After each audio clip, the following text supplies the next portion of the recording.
For almost 2 years, people in the Gulf country of Bahrain have protested against their dictatorial king. The government has banned all demonstrations, but thousands gather anyway, and they are regularly attacked by police with tear gas and live ammunition. Bahrain's King Hamad bin Isa Al Khalifa is closely allied with the U.S. and Western countries. Bahrain is located next to Saudi Arabia and just across the Gulf from Iran. It's home to the U.S. Navy's Fifth Fleet. Opposition leaders say the U.S. has a double standard. It imposes harsh economic sanctions on Syria, but only verbally criticizes Bahrain's government. I've visited Bahrain to find out more about this island nation in turmoil. I'm Reese Ehrlich, reporting for the Pulitzer Center on Crisis Reporting. I'm here in Muhaza village in Bahrain looking into allegations of human rights abuses. Abdullah Al-Mizu and his family were asleep in his apartment one recent night. At 3 a.m., security forces smashed in the lock on his door as part of a wider raid on Muhaza village. Al-Mizu says daytime checkpoints and nighttime raids are a form of collective punishment against any village with an active opposition movement. Al-Mizu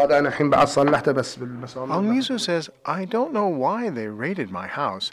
I think they did it to intimidate people. I'm not a political activist, but I will become one because of the regime's actions." The government outlawed all demonstrations in late October, but over 100 protests have taken place anyway.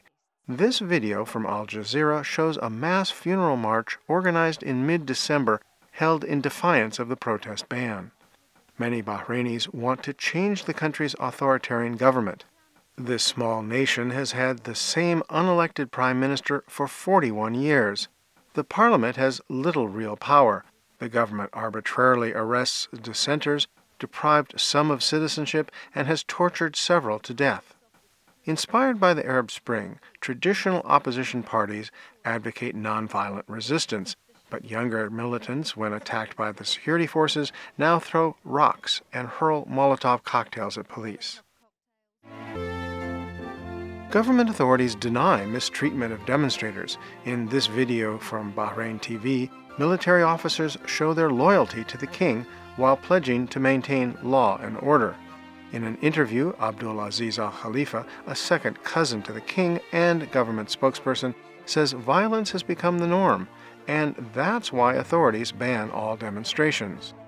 Every time there is a quote-unquote peaceful demonstration, there are elements in those marches that turn to violence. And therefore, instead of letting things spiral out of control and have total anarchy on the street, this is a temporary suspension of these marches and protests. Opposition leaders note that the temporary suspension has no termination date. Without doubt, however, youthful demonstrators are becoming more militant in the face of government repression. The youthful opposition is also advancing more radical political demands. An activist in Muhaza village criticizes the U.S. for not taking action against King Hamad's repression, while pouring resources into overthrowing Syria's Bashar al-Assad. He says activists are now discussing whether the U.S. Navy should pull out of Bahrain. He says, "We want them to leave because the U.S. supports the dictatorship. If they don't support the dictatorship, they are welcome." Bahrain's Arab Spring uprising shows no sign of losing steam, and so far, the government has not made significant compromises. This important Middle East nation will likely be in turmoil for months to come. For the Pulitzer Center on Crisis Reporting, I'm Reese Ehrlich, reporting from Bahrain.